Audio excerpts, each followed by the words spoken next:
نحمده ونصلي على رسوله الكريم وبعد فأعوذ بالله من الشيطان الرجيم بسم الله الرحمن الرحيم للذين يؤلون من نسائهم تربص 4 أشهر فإن فاءوا فإن الله غفور رحيم وإن عزموا الطلاق فإن الله سميع عليم صدق اللہ العظیم۔ میرے محترم معزز خواتین و حضرات، سورۃ بقرہ کی آیت نمبر 226 اور 227 میں نے تلاوت کی ہے۔ اللہ جل شانہ فرما رہے ہیں للذین، وہ لوگ، یؤلون، جو الا کرتے ہیں، من نسائہم، اپنی عورتوں سے، تربصوا، وہ انتظار کریں، 4 اشہر، 4 مہینے، فإن فاؤوا، پھر اگر انہوں نے رجوع کر لیا، فإن اللہ، پس بے شک اللہ تعالیٰ، غفور الرحیم، بخشنے والا مہربان ہے، وَإِنْ عَزَمُوا الطلاق، اور اگر وہ طلاق کا پختہ ارادہ کر لیں، فإن اللہ، پس بے شک اللہ تعالیٰ، سمیع، سننے والا ہے، علیم، جاننے والا ہے۔ ان 2 آیتوں میں مسئلہ ایلا بیان کیا گیا ہے۔ ایلا کیا ہے؟ کہ کوئی شخص اپنی بیوی سے جماع نہ کرنے کی قسم کھا لے کہ میں اپنی بیوی سے جماع نہیں کروں گا، اس پر قسم کھا لے، اسے ایلا کہتے ہیں۔ شریعت نے اس کے کچھ احکام بیان کیے ہیں اور وضاحت سے کیے ہیں، اور فقہا نے اس کی مزید تفصیل بیان کی ہے۔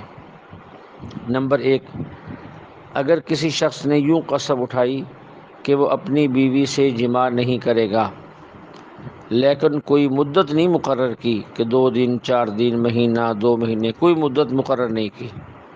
نمبر 2، یا اس نے قسم یوں کھائی کہ میں 4 مہینے تک اپنی بیوی سے جماع نہیں کروں گا۔ نمبر 3، یہ 4 مہینے سے زائد کی قسم کھائی کہ میں 6 ماہ تک یا 1 سال تک یا 2 سال تک اپنی بیوی سے جماع نہیں کروں گا۔ یہ 3 صورتیں میں نے بیان کی ہیں۔ اپنی بیوی سے جماع نہ کرنے پر قسم کھائی، کوئی مدت مقرر نہیں کی، یا 4 مہینے مدت مقرر کی، یا 4 مہینوں سے زائد کی مدت مقرر کی، تو ان تینوں صورتوں میں اس کو ایلا کہتے ہیں، اور ان کا حکم یہ ہے اگر 4 مہینے گزرنے سے پہلے اس بندے نے اپنی قسم توڑ دی، یعنی بیوی سے جماع کر لیا، تو ایلا ختم ہو گیا، اور قسم کے توڑنے کا کفارہ دینا ہوگا جو شریعت نے مقرر کیا ہے، جسے ہم اپنے موقع پہ بیان کریں گے۔ اور اگر 4 ماہ پورے ہو گئے اور اس شخص نے اپنی قسم نہیں توڑی، تو اس سے ایک طلاق بائن واقع ہو جائے گی۔ طلاق بائن کا مطلب یہ ہوتا ہے کہ اب بلا نکاح دوبارہ رجوع نہیں ہو سکتا، اب دوسرا نکاح ہو سکتا ہے، دونوں کی آپس کی رضامندی سے اگر وہ دوبارہ نکاح کرنا چاہیں تو نکاح کر سکتے ہیں۔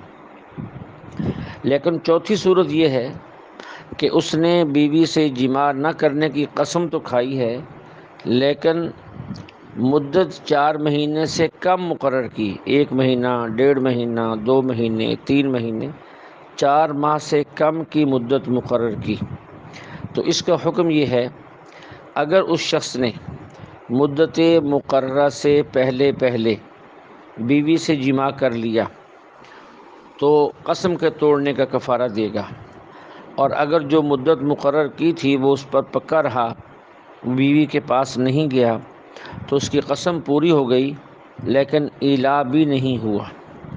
4 مہینے سے کم مدت پر قسم کھانے سے ایلا نہیں ہوتا، تو اس کا ایلا بھی نہیں ہوا اور قسم بھی پوری ہو گئی۔ تو اس آیت میں اسی کو بیان کیا گیا ہے۔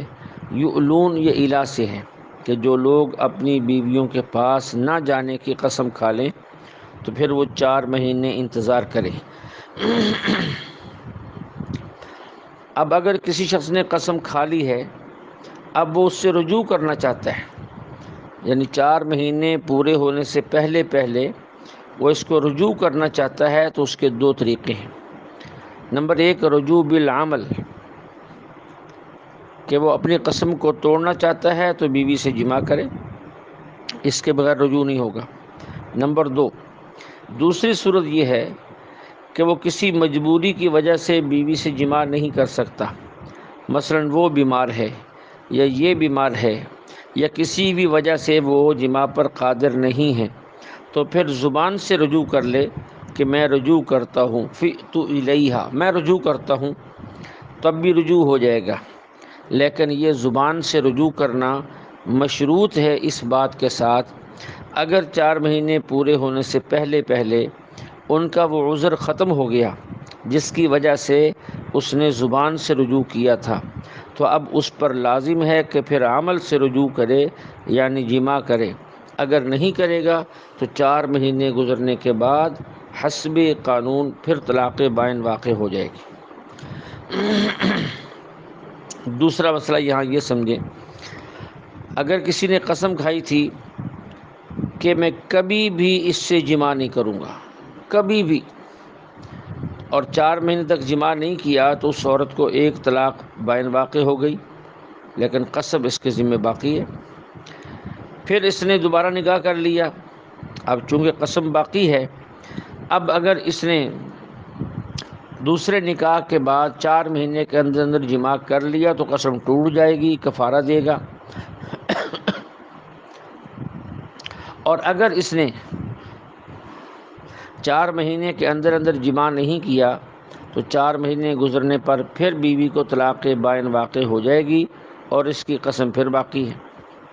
پھر اگر تیسری مرتبہ اس نے نکاح کر لیا اور پھر 4 ماہ گزرنے تک اس نے جماع نہیں کیا تو تیسری طلاق واقع ہو جائے گی، اور اگر اس مدت کے اندر جماع کر لیا تو طلاق نہیں ہوگی لیکن قسم ٹوٹ جائے گی، اس کا کفارہ دے گا۔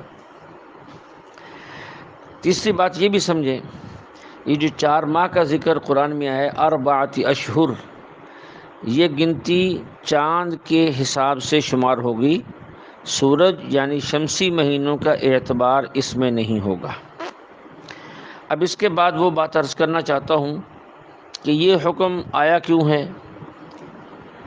اسباب النزول میں حضرت ابن عباس رضی اللہ عنہما سے مذکور ہے، اور سعید بن مسیب رحمۃ اللہ علیہ سے بھی یہ مروی ہے، جیسا کہ معالم التنزیل میں ہے، کہ زمانہ جاہلیت میں لوگ ایلا کرتے تھے، سال کا، 2 سال کا، 10 سال کا، 20 سال کا اور زندگی بھر کا۔ قسم کھا لیتے تھے کہ میں ساری زندگی تیرے پاس نہیں آؤں گا۔ مقصد یہ ہوتا تھا کہ نہ تو وہ عورت کو رکھنا چاہتے ہیں اور نہ ہی وہ چھوڑنا چاہتے ہیں کہ وہ کسی دوسرے سے نکاح کر لے۔ ساری زندگی وہ عورت جو ہے، یا کئی سال تک وہ عورت جو ہے، نہ اس کے نکاح سے نکلتی تھی اور نہ کسی اور سے نکاح کر سکتی تھی، اسی طرح پریشانی اور تکلیف کی زندگی گزارتی تھی۔ اللہ جل شانہ نے اس امت کی عورتوں پر یہ مہربانی کی کہ یہ حکم نازل کر دیا کہ الا کا حکم جو ہے وہ 4 ماہ کے بعد ختم ہو جائے گا۔ اب مرد کو اختیار ہی نہیں ہوگا کہ وہ اس سے آگے کا کہ الا کر سکے۔ 4 مہینے گزرتے ہی طلاق واقع ہو جائے گی، اور اس کے بعد عدت گزارنے کے بعد عورت جہاں چاہے نکاح کر سکتی۔ تو اللہ جل شانہ نے آسانی پیدا فرمائی۔ اللہ جل شانہ ہمیں مسائل سیکھ کر عمل کرنے کی توفیق عطا فرمائے۔ وآخر دعوانا ان الحمد للہ رب العالمین۔